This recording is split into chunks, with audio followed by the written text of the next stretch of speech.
You're listening to the Back Home Network, presented by Home Field Apparel.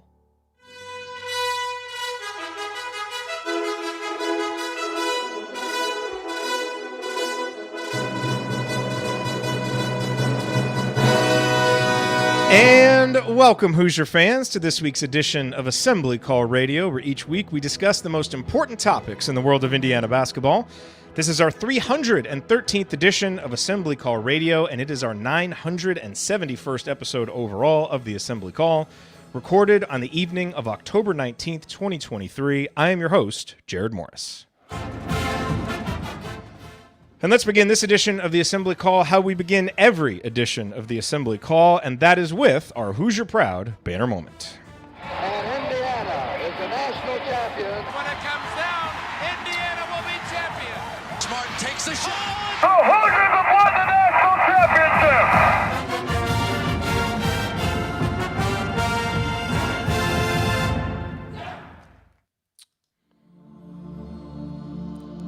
My fellow Hoosiers, this week's banner moment occurred on Sunday afternoon when Indiana basketball was saved, literally yanked from just above the fiery pits of hell by the basketball messiah foretold by the prophecies for generations.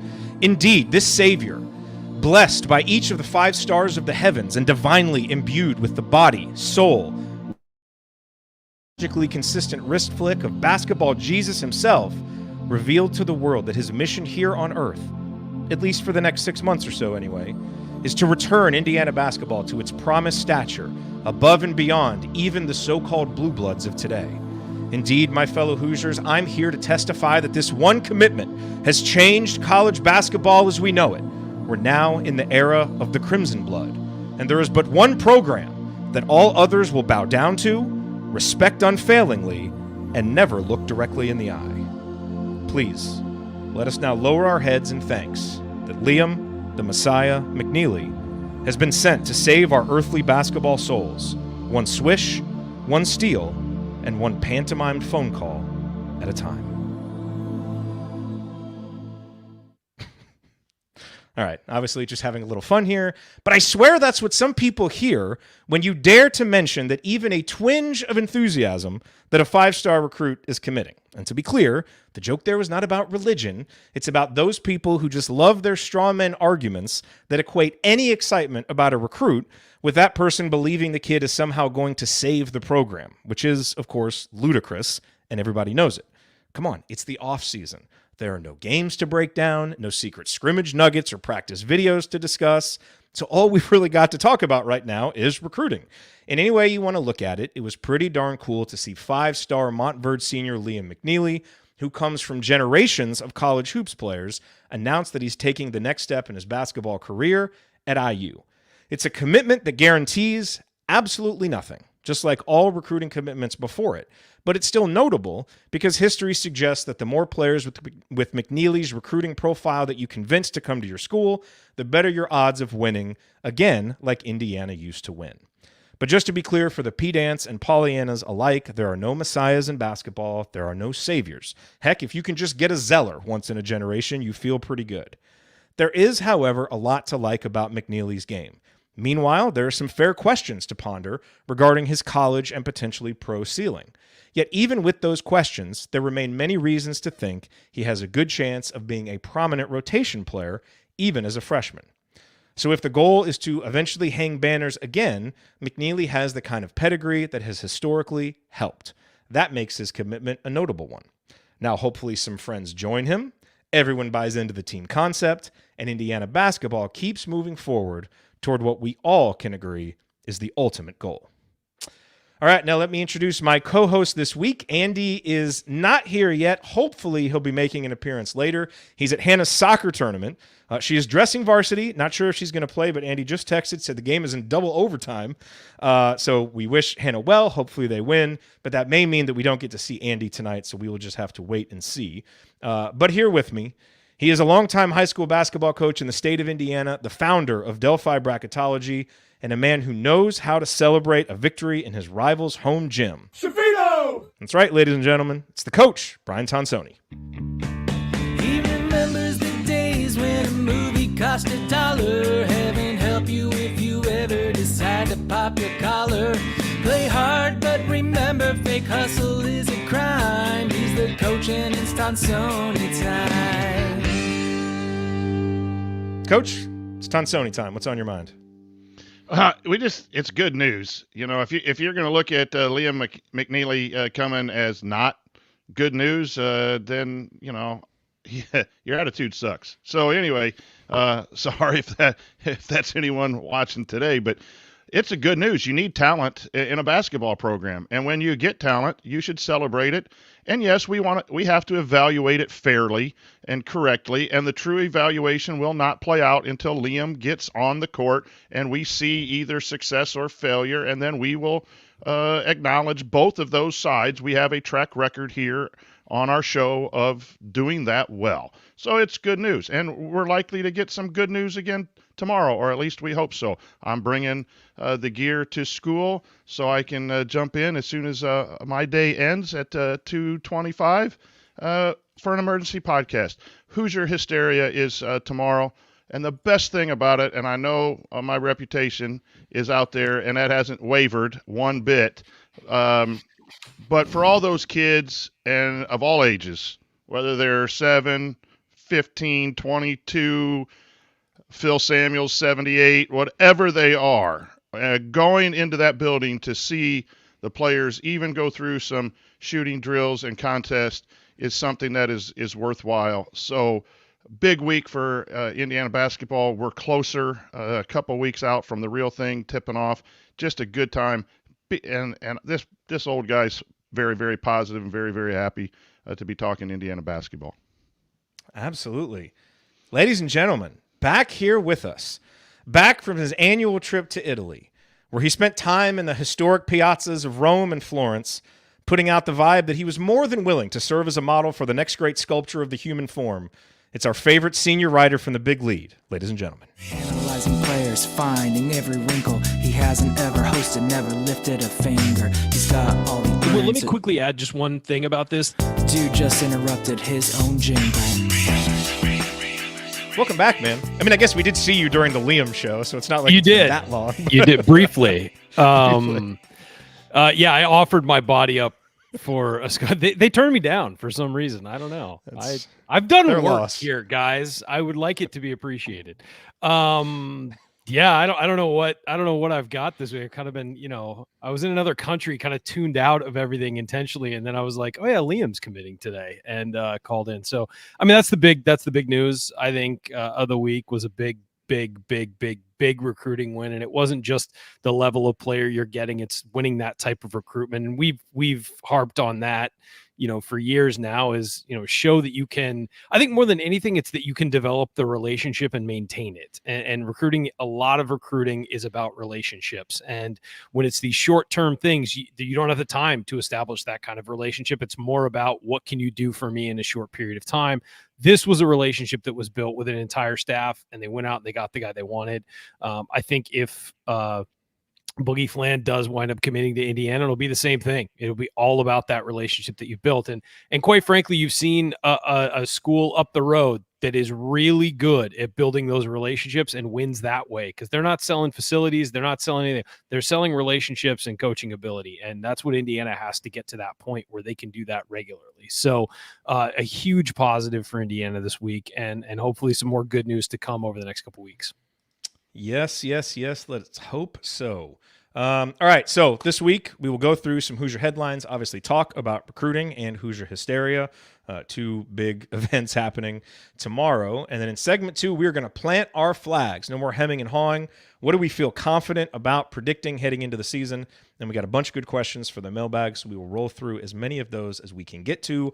All of that coming this week on Assembly Call Radio. But first, let's talk about our presenting sponsor.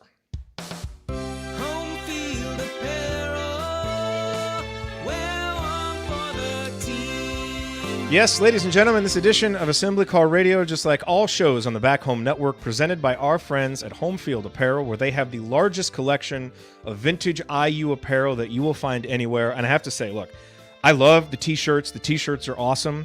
I think home field apparel really shines in the winter. Coach is modeling one of the reasons why with his home field hoodie. They've got the crew necks. Like, once it gets cool outside, I'm pretty much just in home field all the time. I sleep in it. I wake up and wear it.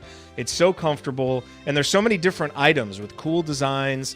You know, the colors last. It's high quality. You're supporting a great company. So we could go on with the reasons to support home field apparel. But you all know those reasons. What you may not know is they have two exciting things happening here in the next few days. First, they're launching like 20 new bomber jackets.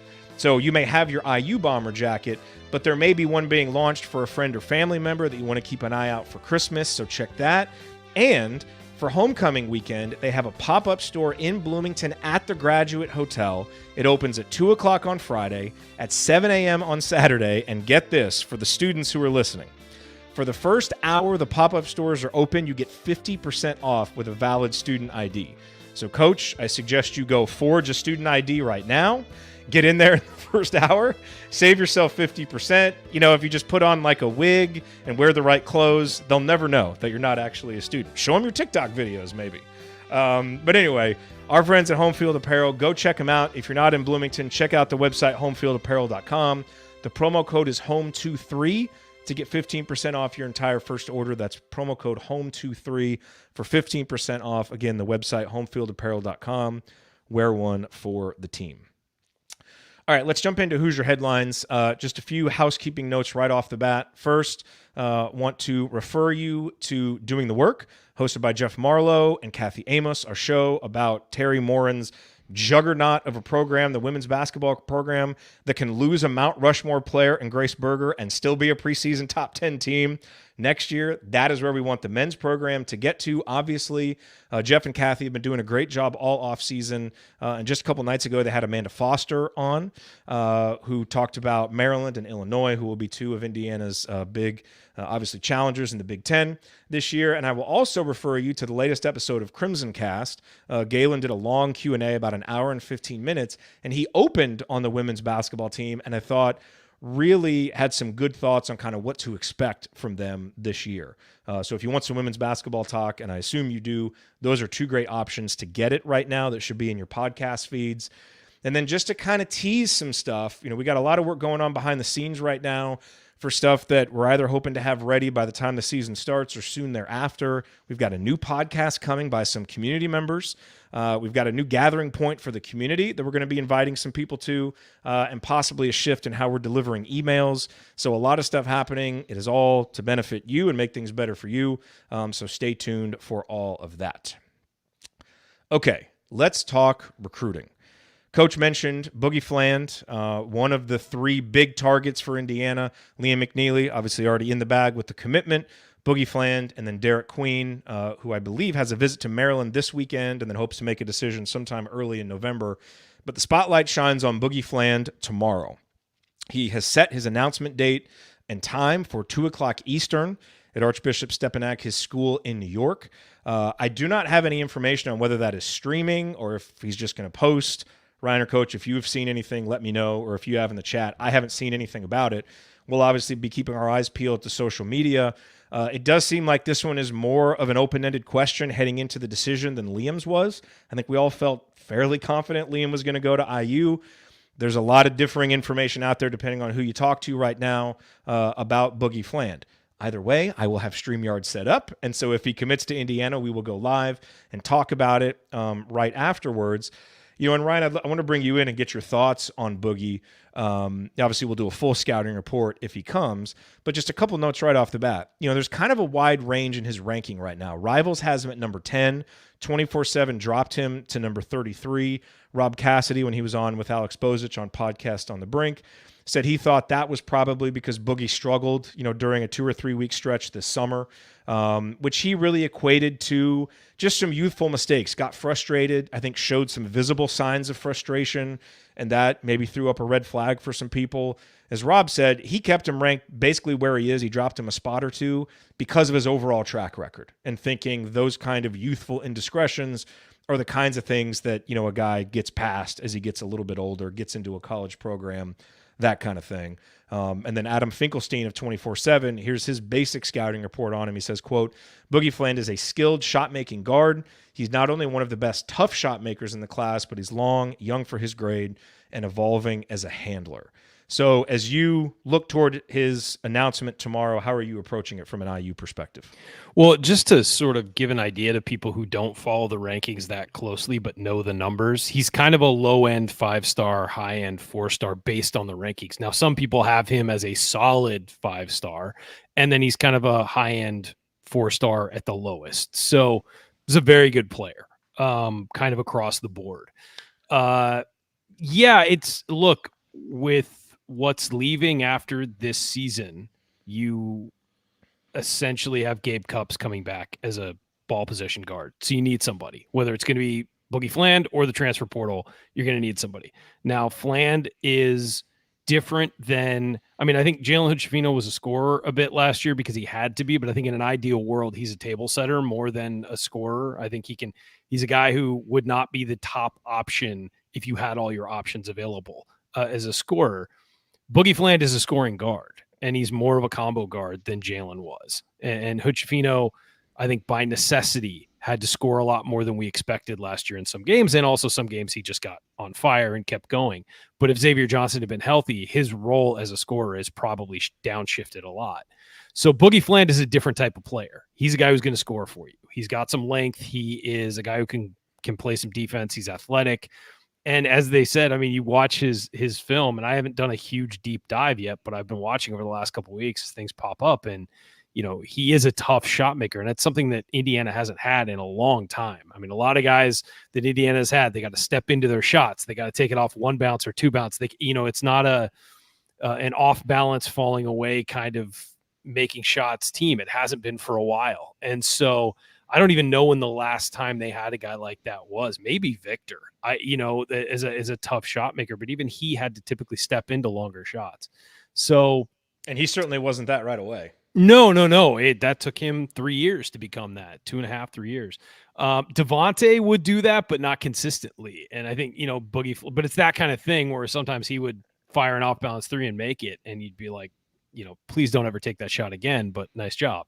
Boogie's the guy who makes those shots. And I think that those guys are vitally important because they're absolute backbreakers. When a defense plays very well and shuts you down and you're still able to get points out of it, especially a three. And I've talked about this one play in the national championship game from last year repeatedly. It's San Diego State came back on UConn, got it to within 3, 4, 5, somewhere in there. They were playing unbelievable defense as San Diego State does. It's late in the second half. They've got all the momentum. UConn runs 30 seconds or 25 seconds off the clock. The ball comes to Jordan Hawkins. He is guarded, and he's falling away backwards and chucks up a three and nails it, and it was the backbreaker. That was the game. It was just one of those shots where you're just like, they did everything right, and they still made a shot. You need guys who can do that, who don't need everything to be perfect to make a shot. And so he's a guy that could really take that offense to another level. Who can make off-platform shots and at weird points of the shot clock and all that stuff. So that's what I like about Boogie Fland that I've seen. He's still getting better as a ball handler, and I think that that's sort of the next step in his evolution. But he's an exciting player and will be really fun to watch if he does pick Indiana. Yeah, Coach, in the community, folks, will often say, back before Liam committed, okay, well, how would you rank your order of preference? To me, Liam was number one because he's a wing that we just haven't had. Yes. He's really versatile. And then, I've always looked at it as Boogie being the next most important because we still project to have a guy like Malik, and Peyton Sparks here next season, but you're for sure losing Xavier Johnson. And Gabe Cupps is an excellent insurance policy, but you're going to need someone probably a little bit more dynamic. And so, the way that I'm approaching and they could this play together. Like, just no doubt they about could it. easily play together. No doubt about it. Especially with some of the practice reports about Gabe Cupps really shooting it well. But the way I'm thinking about Boogie is I really, really want him. And I think he would be a huge get for Indiana. There's no question about it. But I do think, with a recruitment like this that does seem more up in the air than Liam, and I'm not saying this because, I'm hearing certain things and thinking a certain way. To me, I still think it's more likely than not that he comes. I felt confident about it for a while, but we're going to have to see. If he doesn't, there will still be portal options available to potentially get an experienced guard in. Now, that's obviously very uncertain. You'd rather lock a guy with this level of talent in now. That's clearly the preference. But I do think having a guy like Gabe, kind of there as a backstop to make sure you're going to have just quality ball handling as your lead guard helps make this one, to me, just a little bit less necessary than Liam. And one that if it doesn't happen, you can start exploring what some of the other options may be. But it's very clear he's the number one option, to be the dynamic guard for Indiana next year. And hopefully he sees it the same way and commits tomorrow. And you go need ahead. You just need talent at that point guard. Coach Woodson really loves to put a lot onto his point guards. And yes, you're getting a top 25, depending on the rankings. And one ranking system dropped him a little bit, but this is top 25 kid. You get a top 25 kid at the point guard, you have a good chance of that working out. And that's the type of talent you put Gabe Cupps with that. Now you have a couple ball handlers.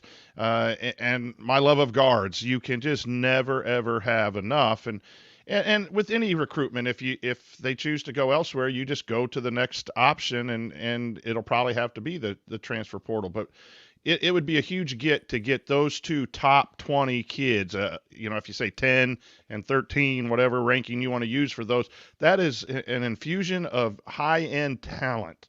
Yes, it has to show up. Yes, it has to play well at the college level, make all the adjustments that we talk about. But you don't turn those guys down.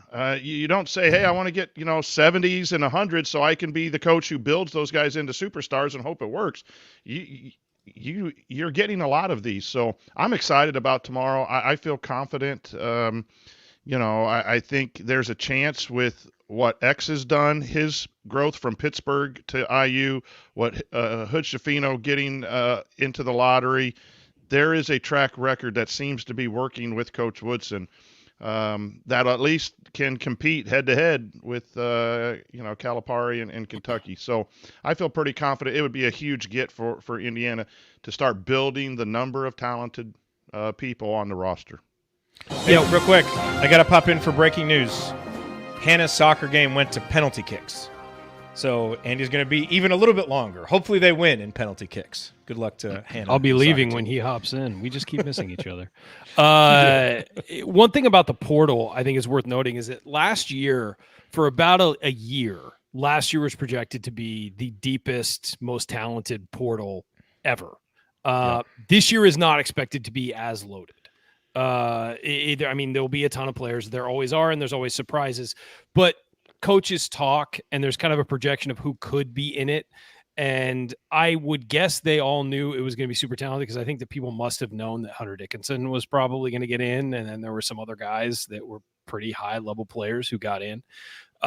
This year is not expected to be as deep or talented. So I don't think you will have the range of players to pick from. And let's be real, Indiana missed on some of its top options last year. So relying on the portal is a dangerous game at this point. So this is big for me. It really is a big recruitment. They will add a guard in the portal if they don't get Fland, and they might add a guard in the portal anyway. But I do think it's worth noting the portal is not expected to be as loaded this coming year. No, it's a great point. Very good point. So again, watch out for social media in the community. We'll, let you know news when we see it, if it's going to be streaming anywhere. And if it goes our way, we will have a show immediately after the announcement. Now, what is coming up later in the evening is Coach's favorite event, Hoosier Hysteria, which begins at 7:30 Eastern. Doors open at 6:15 for students, 6:30 for the general population. Admission and parking is free. You're just... it's suggested that you bring canned goods for the food drive that they have going on there for Hoosier Hills Food Bank. There will be food trucks outside beginning at 4:30 if you want to get some food. It will be hosted by Rhett Lewis and Megan McKeon from BTN. Rhett Lewis, of course, does the color analysis on the IU football radio broadcasts. There is no scrimmage, and we used to do a Hoosier Hysteria post-game show or post-event show, and we don't do that anymore because there's no scrimmage to talk about. And so it just doesn't really seem, like it's worth, getting everybody together for that. There will be some events, though. The teams will be introduced. There will be a 3-point contest, skills competitions, other basketball activities, and then apparently a half-court shot for tuition for a student. And then after that, it is the Gucci Mane performance, which will be fun. And so if you're not going to be there live in Bloomington, you can watch on BTN Plus. The monthly pass for an individual school is $9.95. You're going to need that in November. You're going to need that in December for regular season games. So if you want to watch Hoosier Hysteria, it makes some sense to get that now. I think if you get that now, it's like almost exactly 2 months from when the last BTN Plus game is. So I'll have to see exactly how that works if they're going to make you pay for a third month to see that game. But that's where you get it. And also the floating head posters will be available for purchase. Anything in particular that you guys are looking forward to seeing? I mean, other than just seeing the new guys, how they look in the uniforms, how they move, we all want to see that. Is there anything else that you're looking forward to seeing? CJ Gunn's shot. I think that's a big question mark and a big need, just like to see. And again, a shooting competition doesn't equate to game conditions. But that's probably one of the things I'd like to see if they have a ball handling, contest of speed and passing, see what, Gabe Cups can bring. But you just get your eyes on these guys for the first time. It's comforting as you get ready for that October 29th scrimmage. Yeah, I mean, I remember when I was at the IDS my senior year covering the basketball team, and we did, and this is back when there was a scrimmage and all that, and we walked in, post Hoosier Hysteria, I guess it was just called. I don't know what it was called back then, but we walked Midnight Madness at one point. Yeah, it was like 9 p.m. madness at that point because they had gotten away from doing the midnight thing. But that's essentially, I think that's what it was. And we walked in, and somebody very seriously asked Mike Davis, "What can you take from a night like this?" And he's like, "Nothing." I mean, it was one of the best answers to a question I've ever seen from a coach. He's like, "Nothing." It was just guys clowning around, like just absolutely nothing. And it was really funny because there were some guys who like you had seen for the first time. It was the first time like Marco Killingsworth had played, in that event and like all these things. And he's just, nothing. You can't take anything from it. Who cares? We'll be at practice tomorrow. That's more important. And so I that's kind of how I feel about it. It's nice to see the guys. It's nice to see them have fun. I'm sure Mike Woodson will have another on the mic moment that he's had his first 2 years doing it. And then Jared, do you have that queued up or from last year? I don't know where it is. We don't plan the show out ahead of time, folks. We just come on here and talk. But, some of us do, actually. Some of us do. Yeah. Hey. Basketball is the shit. There you go. Hey, look, I was on a long plane ride the other day. All right. Here we go. No. Come on. Yeah, exactly. But no, I just think that it's an event for the fans, and you can really take very little out of it. Everybody stay healthy, make your shots in the 3-point competition. And that's about it. So here's what I'm looking forward to. And it should go without saying, I figure everybody knows by now that it's a men and women's event. Terry Morin will be there introducing the women, and I believe they will be hanging the Big Ten Championship banner. Okay, then that's what I'm looking forward to. Anytime you hang a banner, that is definitely worth watching, and that is a banner that will commemorate absolutely one of the most enjoyable experiences I've had watching an Indiana basketball team, men or women, was the women's team from last season. And I've heard so many good things about the newcomers on the women's team as well, and so I'm really excited to just – it's like with any of the newcomers, just kind of fun to see how they move and see how they shoot. And, it's like unwrapping little basketball Christmas presents. And so those are definitely the most exciting things to see. So anyway, that's tomorrow, 7:30 Eastern time. So big day. Boogie Fland at 2 Eastern, Hoosier Hysteria at 7:30 Eastern. We won't have a post-event show, but we'll be talking about it on upcoming shows and in the community. And then, guys, just a few quick hits. Romeo Langford was waived by the Utah Jazz. Ryan, I haven't seen if he got picked up by anybody else. I have not seen he was waived by the Jazz, so hopefully he'll get another opportunity. Otherwise, it will probably be time for his overseas basketball career to start, which will undoubtedly be very successful. Victor Oladipo was traded to Houston for – do you know the details of that trade? It's that Kevin Porter Jr. trade where it was just a draft pick swap, and then – the Thunder are just going to release him because of his off-court issues. So Victor was salary ballast in that trade. Do you get any? I mean, obviously he's recovering from injury, so no one knows what to expect from him. No idea how that's going to turn out. It might be the kind of thing where if he plays well, Houston moves him at the deadline, as a rotation piece for somebody else. Is he expected to be ready for? When's he expected to play? I don't know. I haven't seen the latest on him. I mean, he's we have to cover the whole league, and he's so far down on where guys contribute at this point because of all the injuries that it's hard to project. So, yeah, I look, I think that I don't think he was going to play much at Oklahoma City because they're on full into the youth movement. So maybe if he goes to Houston, he'll get some minutes. They're also in a rebuild though. So I don't know if he's expected to be a big role player for anybody this year at this point. Yep. And then just real quick, a lot of the top 25 rankings have come out. Indiana was not in the AP top 25. They did receive a few votes.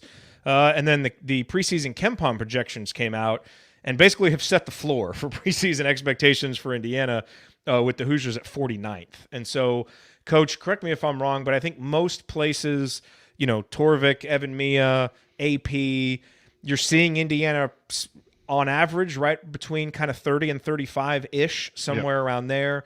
And then KenPom, really kind of the bottom dropped out of that ranking, which is fine. I think there's probably a world where if the pieces don't fit for Indiana, they do finish down there. That's probably the floor for what's expected. And there's a lot of new pieces that some algorithms don't know what to do with. But I would say that kind of seems to be the consensus. And we look forward to Indiana doing their best to outplay those preseason expectations. With a lot of data, it has to have some games and some statistics to properly feed itself through. And I think Ken Pomeroy even says that about his algorithm, that the beginning is just a kind of a crapshoot to get started type of thing. Yep. I really start looking at those late December, early January, when there is some data that has gone into them. And some of the that's usually when last year's data has rolled out, and you get an accurate, description of what's happening this year. So take those for a grain of salt. But I do think, we've talked and we'll continue to talk where Indiana is. They're somewhere in that 30s, and that puts them in the tournament if you take the top 40 teams as your 1 through 10 seeds, and that's where the minimum of where we want to be come end of the regular season. Yeah, and the way I typically look at those, obviously it's better to be ranked higher in the preseason.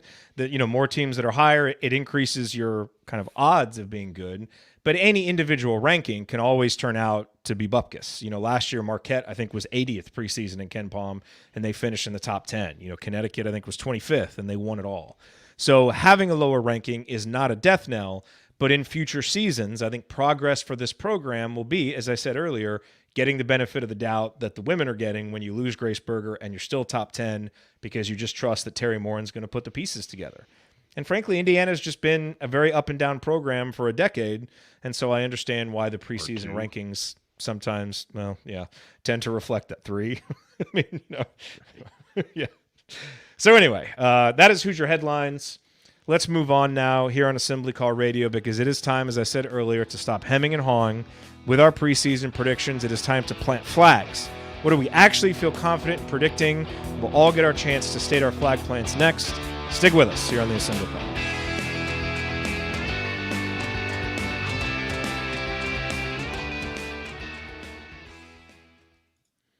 All right. Well, hello to a very lively chat mob tonight. Great to see you all, and all of you who are watching live. The Thursday night live numbers are ticking up as we get closer and closer to the season, which is always nice to see. So, guys, any thoughts? I don't know if Andy will be popping in. We'll see. I know he's got a long drive. Hey, they won! And penalty kicks. We'll see what part of the show you're doing when I get home. Very nice. So we may get Andy, we may not, but Hannah won, and that makes it a good night. So congrats to her. Y'all ready to hop in? Let's do it. Yep. I'll be in Brad's town. Being sarcastic or not? He said, "Is this live?" Yeah, I'll be in town Saturday for the football game. So if anyone runs into me at walk or sees me in a tailgate lot, we're not having anything special, but we'll be there. And I think at halftime, I'll try if we have can get access on social media or whatever to throw out where I'll be at halftime. If anyone wants to come say hello, I'd be glad to meet anyone if they're at the game on Saturday. It's my first time down there, which is new for me. I usually have gone to all of them, but haven't been down to Bloomington, so looking forward to a good Saturday for homecoming. Very nice. Excellent. And hopefully, look, we've had lots of jokes about the football program because sometimes coping with disaster is really helped by humor, and this has, whatever you want to say about it. And they provide plenty of humor. They do. It's been a disastrous 2+ years. There's no other way to say it. But gosh darn it, like if you're going to turn it around, this is the time to do it. You know, it's as winnable a game as there's going to be. And if you're going to get anything positive out of the season, it's got to start Saturday. So I'm not saying that because I'm confident, but I'm saying it because, you know, I don't know. I'm just kind of tired of hearing the same stuff from Tom Allen and making the same comments and all that. Like, I just want the football team to have something good happen, honestly. And just win, I'm baby. hoping it happens this weekend. I know, just win. Like, who cares? Just no one cares about style points. It can be ugly like the Michigan State game last year. Just win. Yes, I agree. Okay, let's go.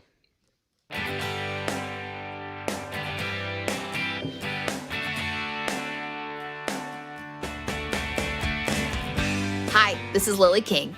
I hope you enjoy the show, but ask yourself, do we really need this much basketball talk for a swimming and diving school? Where do you think the candy stripes came from anyway? Go Hoosiers! Talk about a Mount Rushmore athlete at this school. I mean, Grace Berger, amazing. She's a Mount Rushmore basketball player. Lily King is a Mount Rushmore athlete at Indiana University, one of the all-time greats. We love Lily. Always a proud moment when I hear her voice on our show. All right, guys, let's go. It's flag plant time. It's time to make some bold predictions. So we all kind of have come to this with our individual predictions. I don't know any of yours. You don't know any of mine, although you can probably guess them because I kind of talk about them all off season long. But I have a couple questions first that I want us all to go on record with. And I didn't ask these to you guys earlier because I kind of just want to get your gut feeling. First question. Coach, we'll start with you and play along in the chat mob. Does Indiana finish in the top 4 of the Big Ten? And we will include ties because obviously schedules and stuff can get kind of crazy. So if you're to tie for 4th, that counts. But does Indiana finish in the top 4? Plant your flag, yes or no? No. I think potentially with the tie, depending if there's 3 or 4 teams tied, I could see that happening. I will always sell this team as having the potential to make that a wrong prediction. Which is unique coming off a rebuild when you lose 2 pros and you lose 2 5-year, 6-year seniors. You normally take a step even further back. I think Indiana has a chance to crack that top 4, but I think there's more chances to be under the top 4, and so I'm going to say no. Ryan?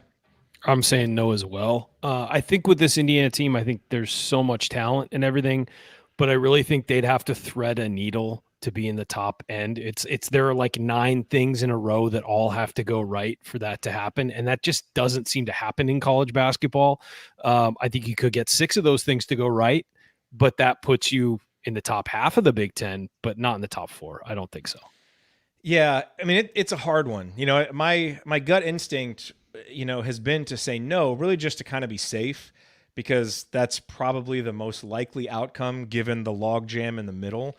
But the way that I phrased the question for us allowed me to say yes, because I do think it's going to be very jumbled. And the way that wasn't there like a 4-way tie for second last year or something? Yeah, I mean, we were tied for second. You see that kind of stuff. Here's what I would say: if you're going to make the optimistic case for this, which I am, is everybody thinks Purdue and Michigan State are 1-2. Fine. I think that's safe to project. I don't think it's a guarantee. We see the Big Ten get crazy. Look what happened to Illinois last year. They were everyone's, preseason darlings along with Indiana. But then you start looking at Maryland and Ohio State and Illinois and Wisconsin, Indiana, and all these teams. They're very jumbled up. There's very little separating them. And I think Indiana has as much or more talent, just raw talent, as any of those teams. Now, it's not just talent that wins. It's got to all come together. So I'm going to give the benefit of the doubt to the talent and the fact that there are ties, and I'm going to say yes. But I share your guys' thoughts. It's not like an emphatic, yes, but if I had to pick one way or the other, I would lean yes for those reasons. Okay, and finally, does Indiana make at least the second weekend of the NCAA tournament? Coach? No. And it still could be a good year without that. I don't see this team right now, as I've not seen it, be a Sweet 16 team. Again, I think they have potential, but there's just way too many matchups and things of that nature that I cannot flag plant an absolute yes, it's a Sweet 16 team. Yes. Ryan. I see from your face what you're going to say. No, I don't think so. Again, it's the same answer. I just think that they would have to thread the needle of so many guys developing to a level and so many guys improving their game to a level. And I just don't think all of those things will hit. As Coach said, it could be a successful season and not make it. I think the standard for this program should be top 4 and the Sweet 16, as you've laid out here, basically. Right. But I think there's a lot going on this year that, I think it's fair to call last year's finish not making the Sweet 16 a disappointment. I don't think that would be the case necessarily this year, given all of the things that have happened and all that you lost last year. Yeah, the way that I really feel like this season is going to go is I think this team's going to take on a lot of water early. I think there's going to be some losses, some frustrating performances, some post-game shows where we're like, what the heck is going on? Maybe even some tense moments like we had early last season, after the Penn State game where it's like, is this thing going off the rails? What's happening? But I do think this and this is why I question the Big Ten record, because I think they're going to take some losses early. But I think this is a team that could really round into shape late. And I think if they do that, they're going to be dangerous and be a team no one wants to face in the NCAA tournament. So I, unlike you guys, am going to go yes. I think we're probably Mr. not Optimist, far off. always. Well, I don't think we're far off. I hear all the reasons that you guys are saying, but I don't think the optimistic case, Ryan, is quite as unrealistic as you're making it sound. And they I would don't have to think thread a it's- needle, but I do Yeah. think with the talent gives you some kind of ability to make some mistakes, but you can just out-talent some teams some nights. I do agree with and that. that's what Indiana hasn't had. Yeah, So but we're It's talking inexperienced talent. It's inexperienced That's talent my when it comes question. to tournament time. Right. Yeah, And we are 49th in Ken Palm. And So you're going to have to jump up to the top 16. Oh, so That's a now big you're going to jump trust for the it. preseason Ken No, Palm I'm just ranking. I'm throwing it out there to make my argument. No, Absolutely. I'll say this, like a lot, and a lot of this is going to hinge. I know we talk about the new guys, and that's a big weight. I mean, Baco, Ware, all these guys, but a lot of it's going to hinge on 2 guys who were returning, and that's Malik Renew and Xavier Johnson. And we're going to how much of the what Xavier Johnson do we get? And do we get growth from Malik Renew? So I know we're so focused on those things, but those are huge unknowns as well. And those should be your knowns at this point. So even the things you think you don't really know about this team. And that's why we've talked all offseason that is just so hard to project this team. Probably, I think of all the teams we've covered and the seasons we've done, this is by far the biggest question mark. It's not, I don't even think it's close. But here's the thing, Jared, where you're correct, and it can happen. Like, no one predicted Northwestern to be second in the Big Ten last year, and they were nowhere near as talented as this Indiana team is. There are always teams. Rutgers made a jump a year or two ago when no one expected them, right? So there's always someone that's even in the bottom half of the Big Ten that finds the niche at some point of the season and gets that mojo going and beats teams that they're not supposed to. If you go through all the preseason schedule right now, who would win and lose based on who's coming back and all of that, I think just Ryan and I take a look at, we haven't seen it yet. And there's nothing really there from that experience to really flag plant for us.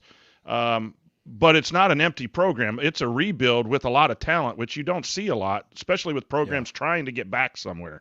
It's not going to be a huge fall. I think this team can match what last year's team did, and that's if they do that. Yes, they'd be third in the Big Ten, so I'd miss that one. But if they get close to last year's by losing all of those athletes and players, I think that's a very good sign for the direction of the program that we didn't go back even further. I thought Jen had a really insightful comment in the chat mob. Ryan, my glasses are fogging up. Could you read that?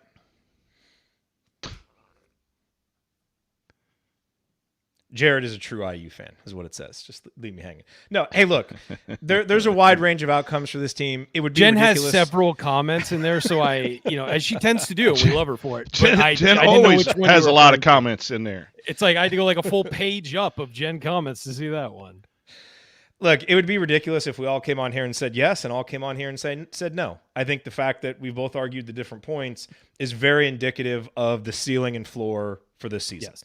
I'd say the ceiling, so, like if everything hits and they roll 7s on all of these things, they could make the Elite 8. Like I don't deny that at all. This team could be incredible. And you're right, Jared, that I think this team in March will be better than it is, much better than it is in January. Like, I just think that that's inevitable. Absolutely agree with that too. Because there's so many guys who have to play together for a length of time to get better and all of that. So I do think this is a team that's going to get much better as the season goes. I think it could look dire at times in December and then continually get better. But it's just whether or not that late season surge will be enough to elevate them to the level we're hoping for. And this is why we had to plant flags, because it's so easy to talk both sides, and both sides are very reasonable, and so it's fun. I agree. Yeah. What do you actually think? And so we will see. Well, okay. I think Ryan and I are correct. I'm just going to flag plant that. Well, I think you're both wrong as usual. I mean, there were lots of questions. You're both like, hey, we have to see it before Mike Woodson, lands one of these long-term recruitments. What did Mike Woodson just do? And Landed a long-term recruitment. And did we admit that, yes, it's a big deal we didn't down talk that. We said we needed to see it. But you doubted it ahead of time, just like you're doubting them now. I didn't doubt it. I said I hadn't seen it. When I see it, I'll believe it. And I think with this team, I think a lot of people feel the same way with this team, though. In prognosticators and all that, it's kind of like when we see these guys play, we'll know where they're at, and we just haven't. Yep. I honestly think an off-season trip would have been very valuable for this squad, even more so than it was previously. All right, let's plant some individual flags. Coach, you go first. Let me text Andy back. Why don't you give us your first individual flag? I'm going to plant this flag, and it might be a little bit of a reach, but I think Malik Reneau is going to have a great year, and I think he makes some team, all Big Ten level team, because we're all talking about Mbako and Ware, and then the recruits coming in, and that's okay, and I'm not saying that's a bad thing. But Malik, for minutes played, what was the stat I saw recently that his stats for 40 minutes? Now, that's a key, keeping him on the floor and foul trouble and being tired and his body's in good shape. Get away from that burger that he has at the restaurant. But poor Malik, man, let the guy have a burger. He's got skills, man. He's got skills. He can score off each, shoulder. He understands basketball. I think that I think he's going to have a breakout year and make maybe at least second or third team. I love that you said that, Coach, and here's why. So my first flag plant, this is going to shock no one, is I think Xavier Johnson is going to make one of the 3 all Big Ten teams. You'll like one of my flag plants then. Now, I originally, and I've got this on the document, I originally was going to include Malik Reneau. And in fact, if you saw the list of questions people sent to Crimson Cast, that was one of the things I said. I got hesitant when it comes to planting a flag. I still think he's got a great chance for all the reasons Coach said, but just the foul issues, the lack of game experience, the other front court options, I wonder if he'll have the stats to do it. But I certainly think he has the talent. I think he's one of the best passing big men I've seen, and that's going to really be unlocked this year. If you go look back and look at some of the passes that he made in the Purdue game, the home Purdue game, I mean, some of those were just spectacular. And so I like that, Coach. The only thing I want to say about Xavier, for people who listened at the beginning of the offseason, I said one of my biggest questions about this team was, what does a team led by Xavier Johnson look like? Because he's been erratic in his performance and his decision-making, and I've kind of come around a little bit more on, the fact that, you have shared captaincy with Trey Galloway. It really sounds like Trey Galloway is taking ownership of this team and in a lot of ways and stepping up and going to become just more active vocally and in terms of how many possessions he uses. I think that will help, relieve some of that burden. I think Gabe Cupps, being ready to, maybe not, take on a full-time role, but be a solid backup is going to help. And so I've come off the worries a little bit. It still worries me, X is X and he's going to be erratic, but I've come around to trusting, and I think he's just going to be so important. He'll have the ability to accumulate the numbers. And I think if he can smooth out some rough edges by the end of the season, like we saw 2 years ago, and this team is rolling, that narrative for him being an all Big Ten player is going to pick up. So I don't know, first, second, or third. I don't know which one it'll be.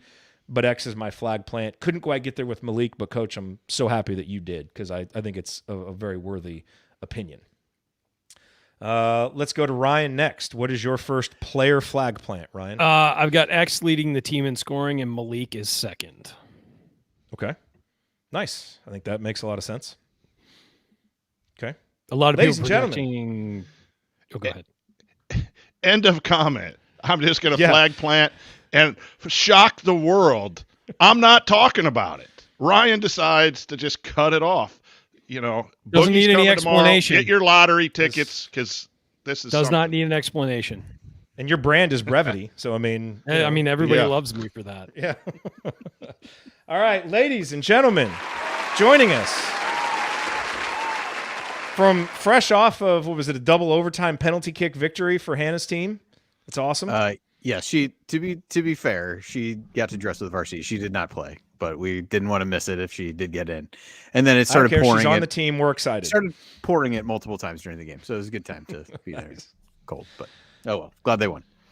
Very nice. Nice to have all four of us together here on the eve of Hoosier Hysteria. This feels right as we get prepared for the season.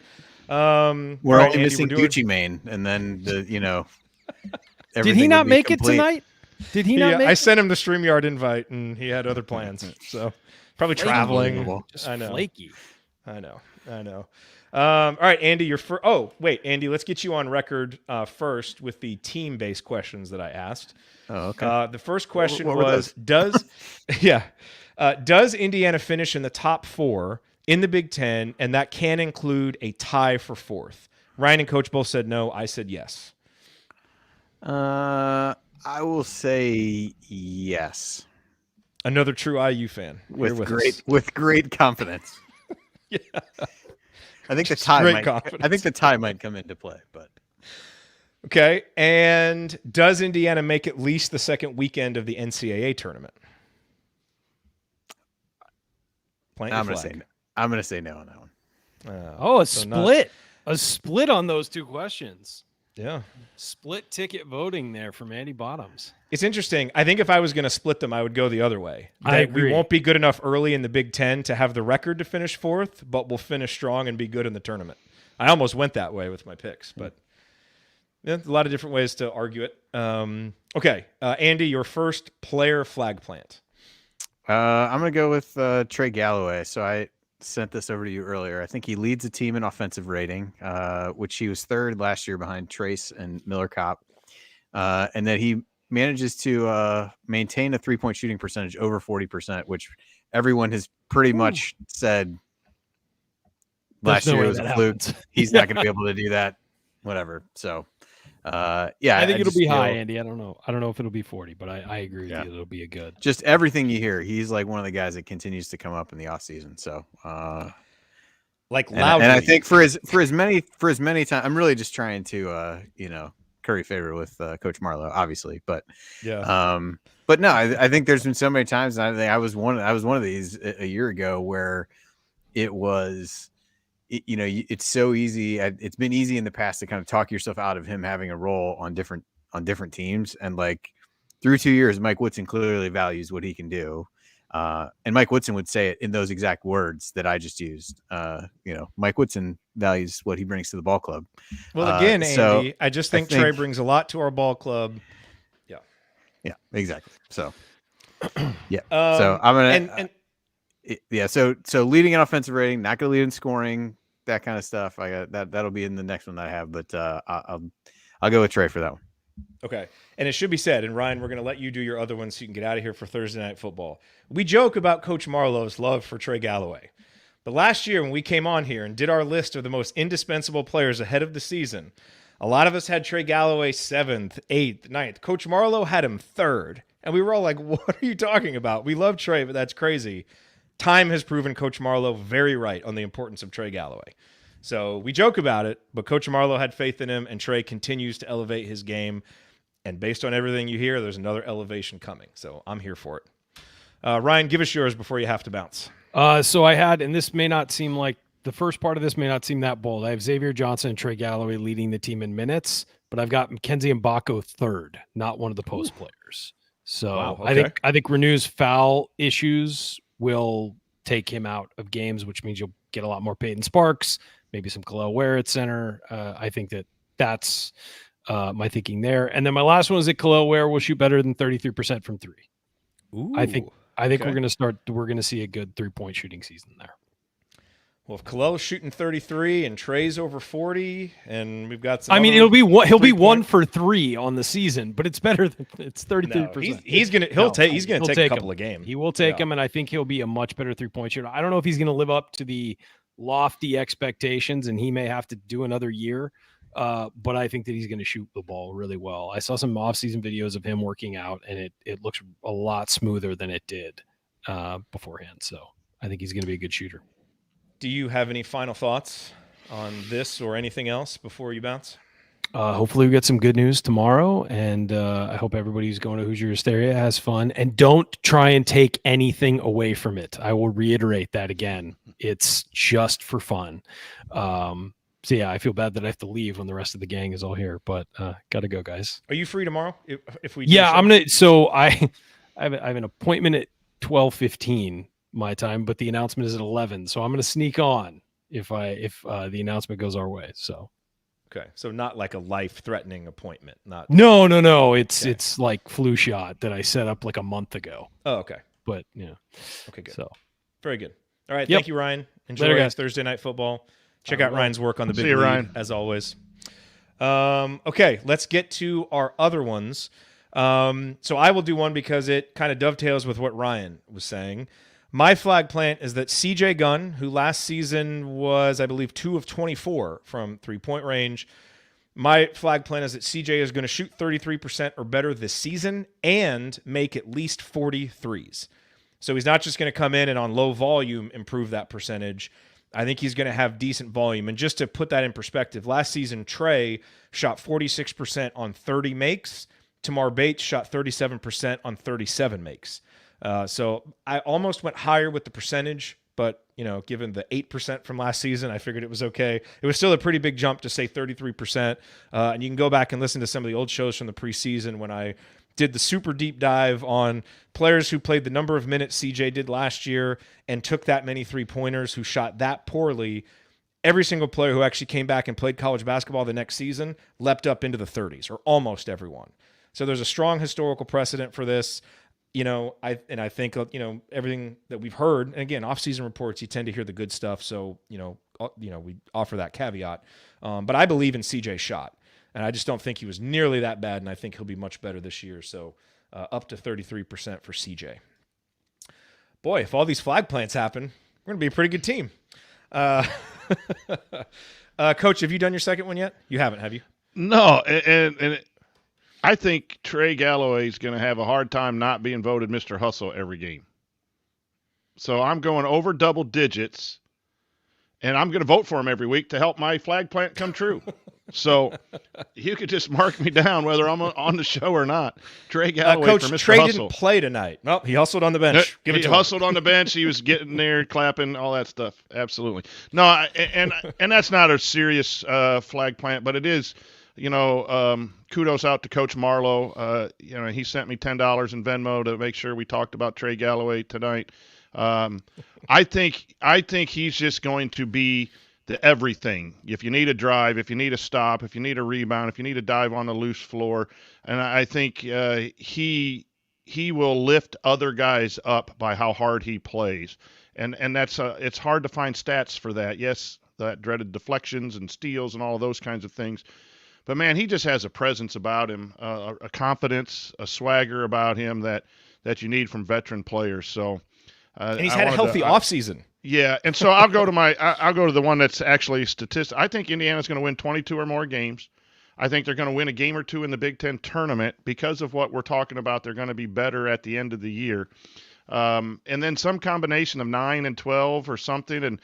And I know people will say, well, Coach, he said they're not going to be in the top 4, but if they're 11 and 9 or 12 and 8, they could be 5th. I don't think they're far away from the top 4. And with as good as the Big Ten is, really from top to bottom, you can't take a night off. What do we have? 13 wins last year, 13 wins last year. Again, if we get close to modeling or following what happened last year, I think that's good for these Indiana Hoosiers. But if we have 22 wins, we're wearing white jerseys on the first weekend of the tournament, and that gives us a shot at that Sweet 16, and that's what you want in this year with the inexperience. Nice. Very good. Andy, do you have another flag plant that you would like to share? Yeah, so the other one that I had was Mackenzie Mbako leads the team in scoring and makes an all Big Ten team of some kind. Just feel like he's a guy who can score different ways, can beat you inside and out. And hopefully it's a hat tip to Woodson to be able to kind of put him in situations to take advantage of matchups that he's there. And I think, we talk about whether he can play the 3 or not. I think that's, we're going to find out. But I don't think he has to play exclusively the 3 in that scenario. And so if he finds himself getting some minutes at the 4, I think he's a guy that's going to be hard to take off the floor just because of needing some scoring, needing shooting.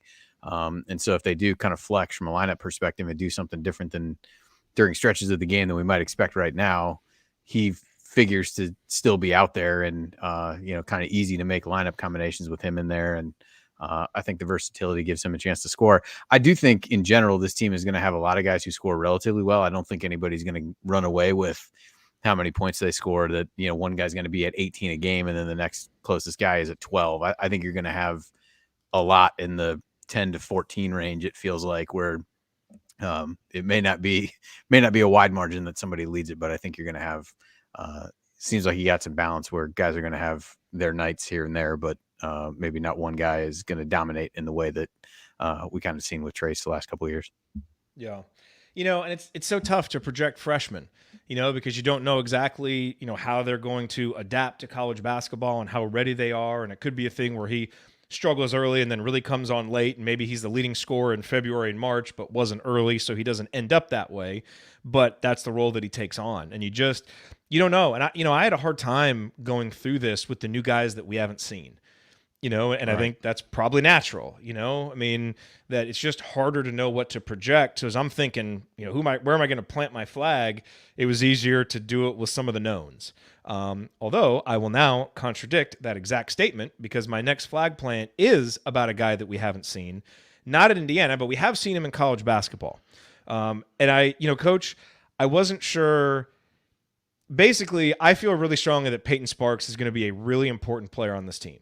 I think if you were, to just kind of map out, like, what is the top 7 of the rotation right now? I think it's X, Trey, Mackenzie Mbako, Malik Renew, Kalel Ware. Those are kind of the assumed starters. We'll see if that's actually true. Then Gabe Cupps is clearly the backup ball handler. And I think the next guy in the rotation is Peyton Sparks, because he can just come in. He's got a proven track record of being able to score and rebound at the college level. And he's going to be able to punish backup bigs that he goes up against.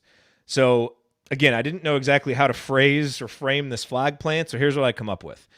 My flag plan is that Peyton Sparks is going to combine for at least 7 game balls plus Hoosier Hustle Awards. I don't know exactly what the breakdown will be.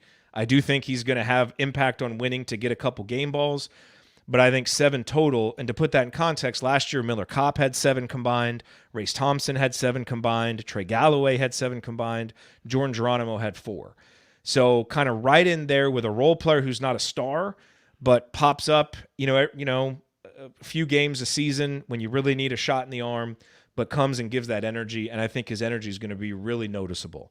So I'm going 7 game balls plus Hoosier Hustle Awards for Peyton, which means that basically 25% of the time Indiana's playing, Peyton Sparks has a huge impact on winning. And I think that's going to be the case. There'll probably be some games he doesn't play that much because Kalel's awesome and Malik's awesome and not in foul trouble and he's only out there 5 minutes.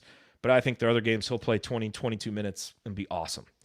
So, again, maybe that's not the best way to frame it, but that's the way that I want to plant my flag that Peyton Sparks is going to have a huge impact on this team this year.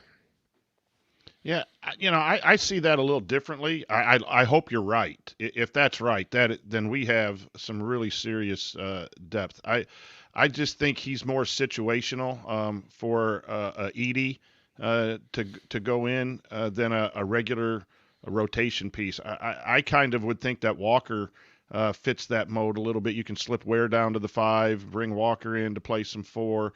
I don't think that he's out of the question of playing that amount of time. But when you're talking about the same amount as Race Thompson and some of those, I don't know that he's going to have as many opportunities.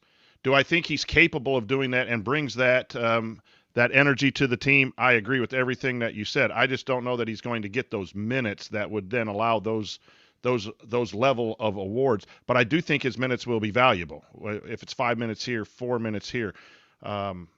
But yeah, I see him as a little bit further down the rotation piece, moving from Ball State to Indiana, as opposed to Walker coming from Miami to Indiana, and then just depending on what we don't know what the depth chart looks like, the flow, the substitution pattern that Coach Woodson and staff are developing either. We'll get a handle on that early on. We don't know if he's that 5. He and Renew are going to play the 5, and everyone else is going to rotate at other places. But man, I tell you what, if that happens, like a lot of these things, if they happen, or 80% of these happen, then Indiana is going to be in a good spot come March. Yeah, and the other thing to remember, too, is Trace and Jalen Hood-Schifino sucked up all the game ball oxygen last year. It was basically one of those guys every game. So it is going to be more balanced, I think, as far as that Except goes. for Trey's hustle. Well, no, I mean, yes. It's going to be hard to ever vote against Trey Galloway for the Hustle Award, But I guess I kind of envision, a cold night in December against a nondescript team, and Kalel Ware isn't giving Coach Woodson the energy that he wants, and he decides to sit him to make a point, and Peyton Sparks comes in and plays 25 minutes, and he's the game ball. It may not be Peyton Sparks goes out against Michigan State and has a big night, but being able to dominate some of the smaller teams or in the right matchup in the Big Ten, cold February night when they're struggling, and sometimes you just get that bulldog, that comes in there with his energy and can be the guy. I think he's such a valuable piece, not to be played every game, but is just like with Walker. I think Walker is going to have a role like that too. So I think that's a very valid point. And that's one of the reasons I'm bullish on this team is more versatility, more guys who can do more things. And so, you can't pinpoint exactly what the team's going to hang their hat on, which makes it hard in the preseason to trust them, but there are going to be more options. And that in and of itself makes the team a little more trustworthy, potentially trustworthy to me. So, Andy, Coach, did you guys have another one that you'd like to share before we hop into questions? I did not have any others. Okay. That was it. Hey, if you're listening to this and you want to share your flag plants with us, tweet us at Assembly Call. Send me an email, jared@assemblycall.com. Post it in the community. If it's about Trey Galloway, just email Coach Marlowe directly. That is TreyGallowayFanClub@gmail.com. If you don't have that already, Coach, just go get it so people can email you there. He probably does have it. Okay. Let's move on to our mailbag segment coming up here on Assembly Call Radio. Mailbag time. We got some great questions, including one that Coach has a video prepared for, and you are not going to want to miss it. Stay tuned. Yes, Andy.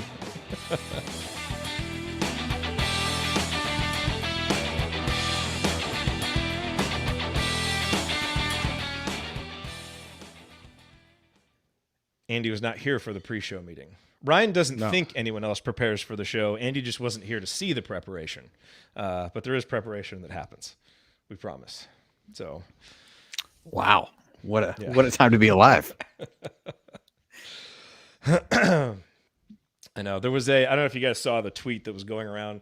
Someone sent out a tweet that was write a sad story in 3 words. And the first thing that came to my mind was Ryan is hosting, because it would mean that the 3 of us are dead. And that would be a very sad story. Out of the picture. Yeah. A solo Ryan show sometime would be hilarious to see him fiddling with the buttons and trying to do everything. It'll never happen, though. I mean, would he bother to do some of the sounds and stuff? He would just talk. No. He wouldn't bother to do go live. anything. Yeah. And then he wouldn't go live. He just talked to himself for a while, and then he'd be done. He would miss the live button and talk for an hour. And everybody's just sitting there waiting. waiting for it to go live. Absolutely. But he's just talking.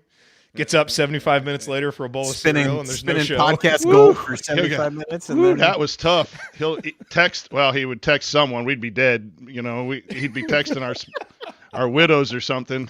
Man, those guys they had a lot of work. Yeah. He doesn't even do half the work, but he's like, oh, man. Yeah. Whew, that was rough. Grueling. Yeah, absolutely. Brutal. Oh, gosh. That's my favorite line of humor. It just never gets old. It probably does for the audience, but it doesn't for us. All right. Here we go. Let's hop into this. All right. I got a hard out in about 20 minutes, so we'll see how many we can get through. If you guys need to leave too, we could end at 20, or you guys can hang. Let's do that. I've been home for about 5 minutes since then, so. Okay. No, I'm cool with that. I'm drying out down here, so it's good. But all right, let's get through as many of these as we can. Here we go.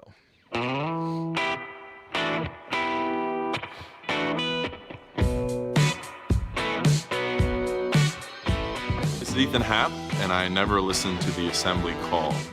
especially the episodes that Ryan is on. All right. Well, Ethan, feel free to tune in right now if you want to, because Ryan is gone. But we are here in segment number 3. You're listening to the Assembly Call. Jared Morris, Andy Bottoms, the coach Brian Tonsoni, and it is time for the mailbag. All the questions this week submitted via our private IU basketball discussion community. You can join at assemblycall.com/community. Lots of exciting things coming up. It's a great time to join right now. Again, it's assemblycall.com/community. Let's get to the mailbag. Coach, we had an individual named Brandon. I'm not sure I caught a last name on this Brandon, but he submitted a question. What song is Coach going to, in parentheses, hopefully boogie to tomorrow night? And I believe you have a response to this, Brandon. I do. And here.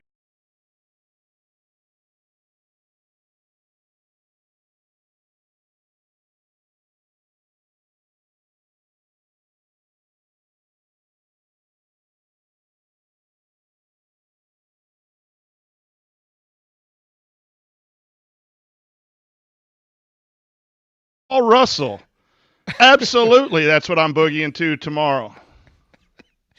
All right, so if you're listening on the podcast, you only got to hear the audio, but the visual was Coach dancing at school with his students. Coach is now a TikTok star. And so I highly recommend that you go to the YouTube video. We've been live for an hour and 10 minutes, so it's at about the 70-minute timestamp.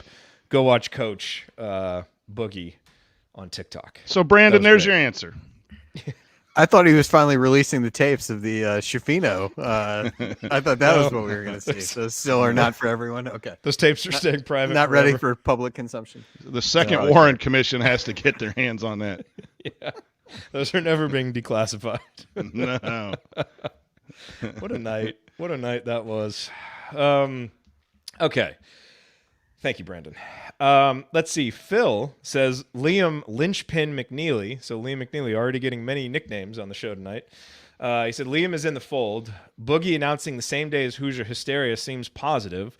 Will either commitment or both move the needle for Derek Queen?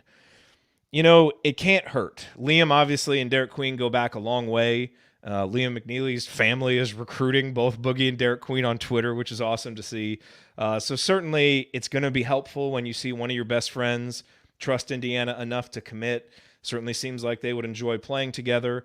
And if you have another high-level point guard, it makes Indiana seem like a very desirable destination. And you just get, you know, the human emotions of, you know, kind of seeing lots of people doing something and you want to join in. So it's not going to be the deciding factor. The whole idea of package deals is often very overrated. You know, the pull of home at Maryland is going to be very strong. Obviously, Derek Queen has other options. So I wouldn't say like, oh, man, if Boogie commits, Derek is in the bag. It's not like that at all. But I do still think Indiana has a very good chance for Derek Queen, and it can't do anything but at least tick up a little bit if Boogie commits. So probably the best way to answer that one. Absolutely agree. All right, well, it looks like we might have a little bit of a disagreement on this question, which is from Adam. He says, what will the rotation look like? Assuming no Jakai, and I think that's a safe assumption at this point, who looks to be the odd man out if Woody goes with an 8 or 9-man rotation? Someone is bound to be squeezed out or only get 2 to 3 minutes a game. So as I said earlier, I think the top 7 is Trey, Mackenzie Mbako, Malik, Kalel, Gabe Cupps, and Peyton Sparks, because – and Andy, I want to get your thoughts on this. You know, I just see clear lines to minutes on a game-by-game basis for Gabe and Peyton Sparks.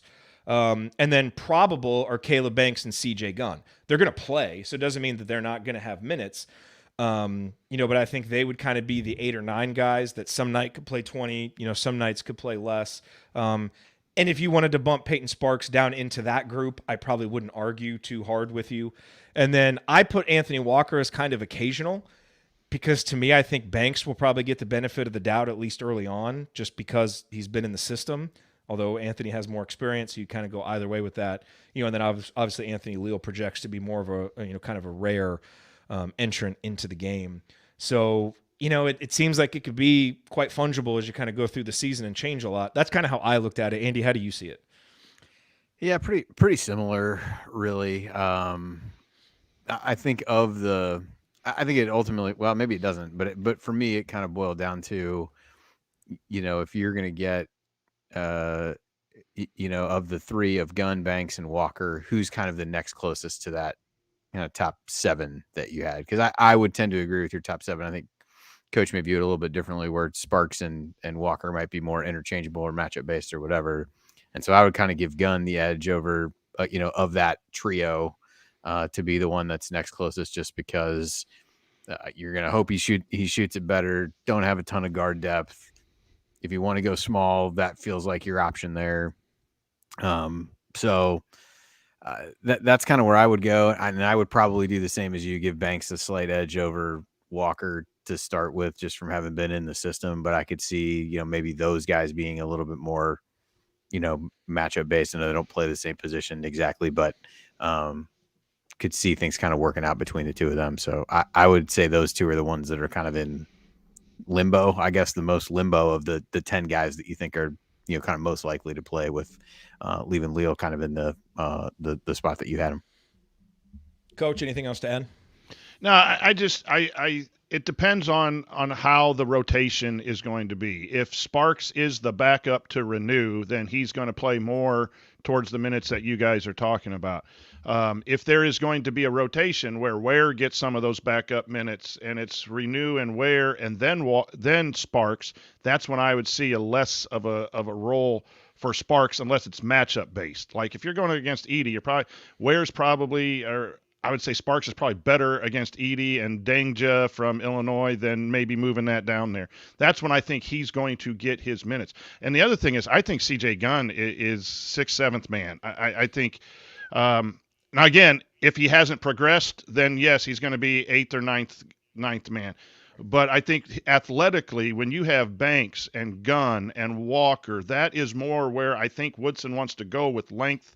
And you can get away with a Renew and a Walker, or a Walker and a Ware, 6'8", those athletic bigs. I think Sparks is more of that Michael Durr type when needed to come in and do those kinds of things, at least from what I know now.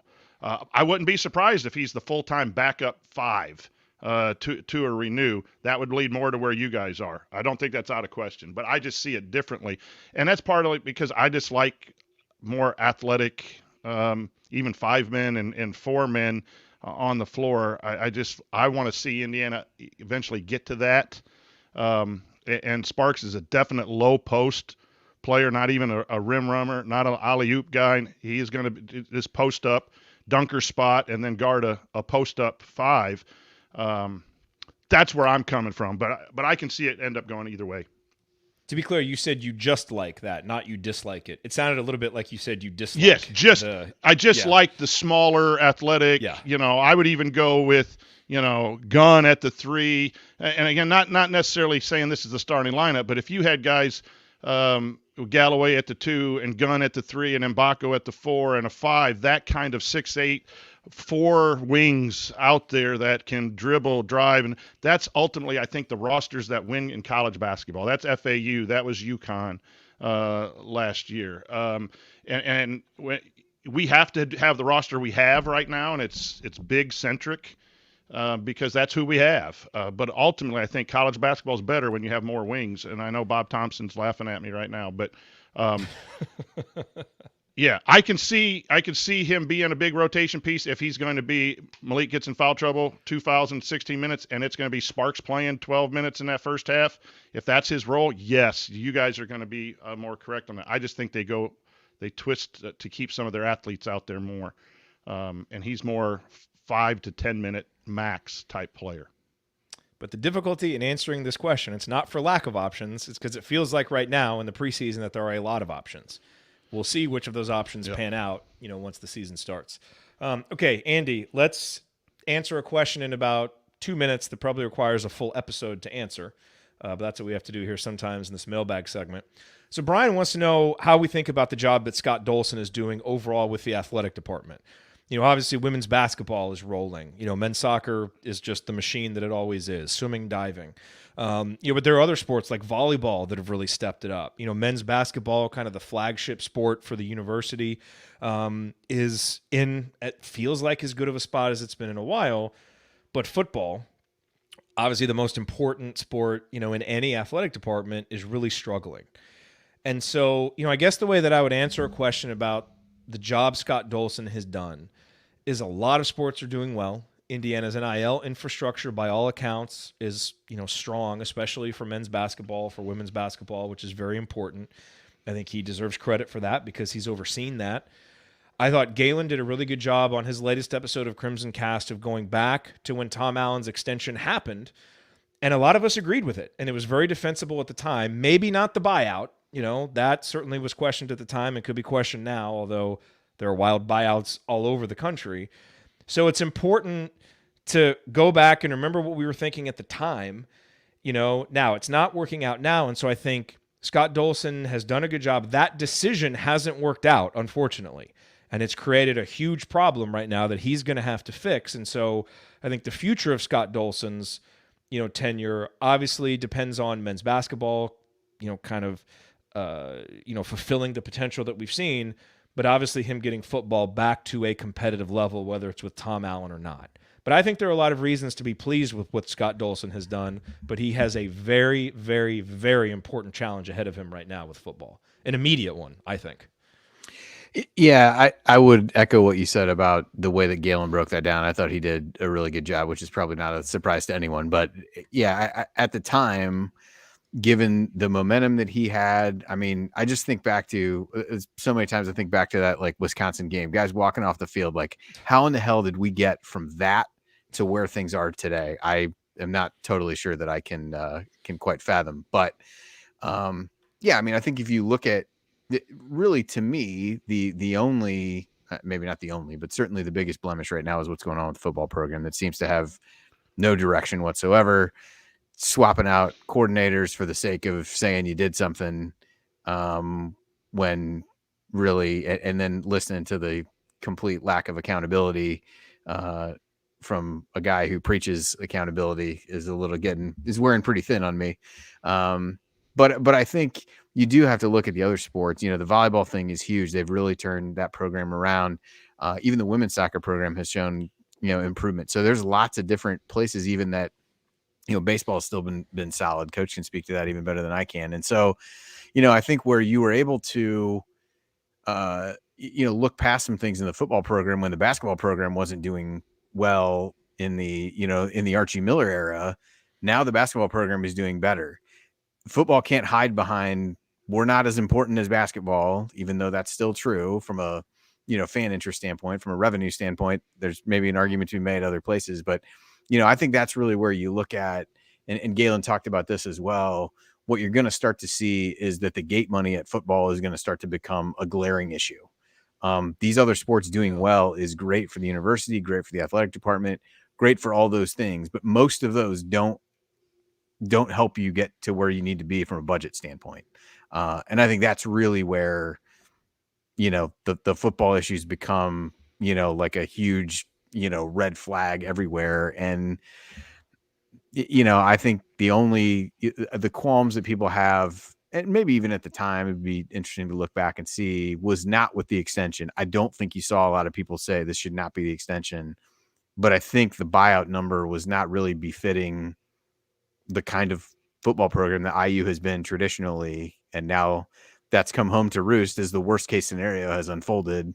And now you got to live with that. And I think, certainly that comes back on Dolson. That doesn't go back on somebody else. But I do think on the whole, there's a lot more positive than negative, even though the big negative is punching us in the face every Saturday. So that was probably longer than 2 minutes. Sorry. No, like I said, it probably needs a full episode to address. Said. Coach, do you have quick thoughts on it? Well said. I think Scott Dolson's mistake was the buyout, but the mistake was hiring Tom Allen in the first place. And that goes back to Fred Glass, and Kevin Wilson turned out to be not a good hire. And I like Fred Glass. I think he did some good things, a lot of good things too. But those two hires have not worked out over the 10-year of their time for various different reasons. But you had a guy who was a football guy and a really good football guy, but he wasn't behaving in a way that was Indiana University. And then we went the opposite way. We got the good guy, and then the good guy has success, and we're afraid he's going to be taken. And then that's when the buyout, and Dolson made a mistake with the buyout, but I think Dolson and everything else right now is doing just a really fantastic job with, like you said, with the volleyball and women's sports, softball, you name it. There are things that are really, really going well. Fundraising, I would imagine he's doing a good job with the NIL, things that we don't see because we see the scoreboard on Saturday. But Tom Allen should never have been the football coach at Indiana University. That was a huge mistake by Fred Glass. And then Scott Dolson cleaned up another mess, was Archie. And I own that. I was a big Archie fan and held on way too long. But that turned out to be a mess that Scott Dolson had to fix. And for those of us who doubted the Woodson hire, it turns out to be the right thing. So I really cringe when people say you got to get rid of Dolson to fix the football program. No, you got to get rid of Coach Tom Allen. That's it. And the question is it can you find $12 million? Because it's $20 million this year and it's $8 million. Do you lose millions of dollars in gate revenues and all this stuff? And like my season tickets probably aren't going to be renewed and those things start faltering. Yes, the buyout's 20, but it's really 12 because you either got to make it now or you got to make it next year because I just don't see how this gets turned around. But as far as Scott Dolson, I like Scott Dolson. I think overall Indiana athletics is grown under Scott Dolson, but the big elephant is the football program. And, he has to own up to the mistake of the buyout because he can't do maybe what he needs to do right now because of that buyout. I will just say in fairness to Scott, and I do agree, the buyout, especially in hindsight, and you could have made the case at the time that it wasn't good. Scott was not going out on a limb that other athletic directors weren't going out on. It was, to a certain extent, the cost of doing business. A lot of coaches were getting these buyouts. Goodness gracious, my wife's Aggies are staring at like $70 million for Jimbo Fisher to go 3-12 on the road or whatever they are. So this is happening at several different football programs. That's a good point. That are really struggling. So I just, I want to be fair to him that it was just something that was happening, and hopefully that's something that starts to change. And anyway, Galen does a much longer discussion on this. And better job of – I haven't listened to that. It's excellent. Yet. Yeah, it's excellent. Okay, we got time for one more. Everybody else who submitted questions, I always hate it when we can't get to your questions. So one of us or both of us will go in by tomorrow and answer them in the community. We'll make sure that you get answers. But the last question, because we do have a hard out tonight, Coach Marlowe he says, seriously, how about some talk about Trey Galloway and how he's looking in the preseason? We've talked about that. Every single person I've talked to who has gone to practice has come back raving about Trey Galloway. So, this the word is starting to get around. But Coach Marlowe prefaced that statement with something that I think is a little more interesting. He says, are you allowed to play defense anymore? Coach Marlowe not happy about the change to the block charge call. And this was a story from June. There's no new news on a new rule change, just that it's going to be enforced differently. And some word came out today that I guess they looked at like 100 plays and 97 of them would not have been called charges. And a lot of these are the help side charges where a guy beats his man, someone comes over from the help side and, stands in front of a player who's going up to make a beautiful athletic basketball play and essentially ruins the flow of the game by standing there covering their unmentionables, not playing defense, and taking advantage of a loophole in the rules. I'm saying all that to really annoy Coach Marlowe. But I like the rule change, Coach. I think it's good. I think it forces guys to defend the ball, not just give up their body to a player who's trying to make a scoring play. So I am for this. I think it's better for the game, and I don't think it takes away anything that's really important. What are your thoughts on it? Yeah, us old ball coaches don't like to see the charge go away because that was a big part of our opening, segment in practice is, take the charge, and we would be the one with the basketball. We get to run over the players we didn't like, So it was a good fun drill. You go extra hard on those kids that give you a bunch of problems or whose parents, always complain. You hit them hard in the charge drills. It was fantastic. Take that to the school board.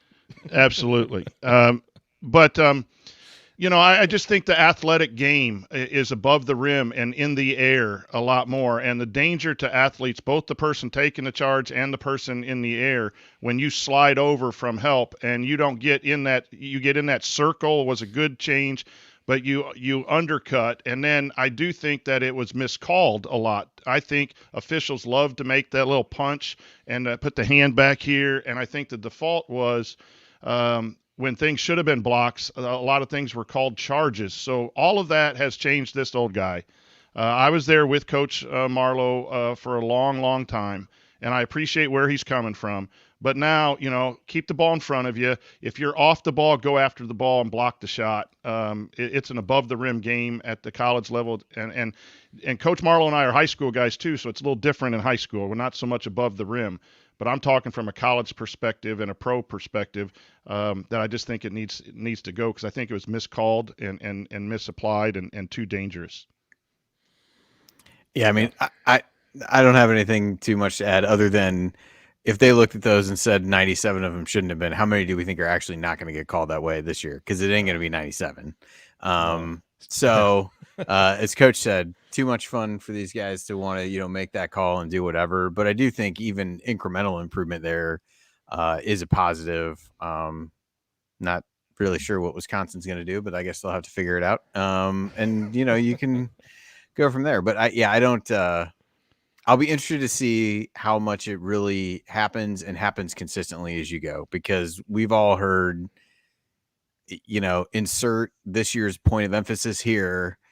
In the non-conference, everybody goes crazy enforcing it. And then by the time you're in mid-February, tackle basketball is back and everything is all is right with the world and things are back to how they were. So if they can get it to a point where officials can consistently do that over the course of the season, that's really the big thing. I think is a consistency in terms of how it is from game to game and some of that stuff. I think that's the biggest thing to try to be able to accomplish. Jury's still out on whether that'll actually play out that way. Yeah, we'll see. To be clear, if a player is just like driving or dribbling down the court, not looking, and a defender is just standing there, that should be a charge. I'm not saying eliminate all charges. There's a place for the rule in the game. But this specific type, I'm happy to get out of the game. I don't think it makes the sport better. If you lower your shoulder and push off to take advantage, yes, on the on-ball defender charge. Like Boo Booey at the end of the Northwestern game against Trey Galloway. That should have been an offensive foul. I will die on that hill. Okay, well, we are going to wrap up. My final thought for you this evening, those of you who are here live and anybody who listens to the podcast this evening, would be go to bed. Don't check Trilly Donovan's Twitter account. Just go to bed, wake up tomorrow morning, and watch the Boogie Fland announcement and see what happens. But just stay away from Trilly Donovan for the evening. That's my advice. All right, that is going to do it for us on this week's episode of The Assembly Call. If you want to see us do the show live, join us at assemblycall.com on Thursday nights for the live broadcast of our Assembly Call radio recording. Thank you to Bob Thompson for producing our music. Thank you to John Ringer of rigdesign.com for designing our logos. And thank you, as always, for listening. We'll be back to talk IU hoops again with you tomorrow if Boogie Fland picks IU. And if not, then probably Thursday for Assembly Call Radio next week. Until then. Take it from me, Robert Johnson. Keep your elbows in and your eyes on the rim. And go Hoosiers. All right, I got to get out of here, folks. Thank you. Thank you. Thanks for coming out. Here I come. This is Stunt Sony. All right. Yeah, Trilly posted Trilly Donovan. If you don't know, no one knows who he is, but he has a habit of posting correct recruiting predictions. And he posted a GIF of DeMarcus Boogie Cousins, which many people are taking to mean that he is predicting Boogie Cousins to Kentucky. Doesn't mean it's so. He's been wrong in the past every now and then, but if we've all kind of had fun talking about who he's predicted, it only seems fair to let you know that he did that. So, sorry, I know I told you not to look, but then I figured you're going to look anyway, so I might as well just tell you right now. Well, I didn't want to be a jerk, that just seemed like kind of a mean thing to do. Trilly's the jerk. Who does he think he is? Who do we think he is? Nobody knows. He was right about Liam. He was. No, he's been right much more than he's been wrong. That's why people have been watching, and I actually DM'd him some yesterday, and he was saying he was waiting to make a pick until he kind of talked to some people that he trusted on it. So he clearly has gotten word that it'll be Boogie to Kentucky. Maybe it will. Seems probable now that it will, but let's wait and see tomorrow. Okay. All right. Well, what a great note to wrap up on. Thanks, Trilly. Well done. Buzzkill. Oh, well. All right. All right. Okay. Well, let's get out of here. All right. Sounds good. All right. See We'll talk to you everybody. guys next week. Bye. Goodbye, everybody.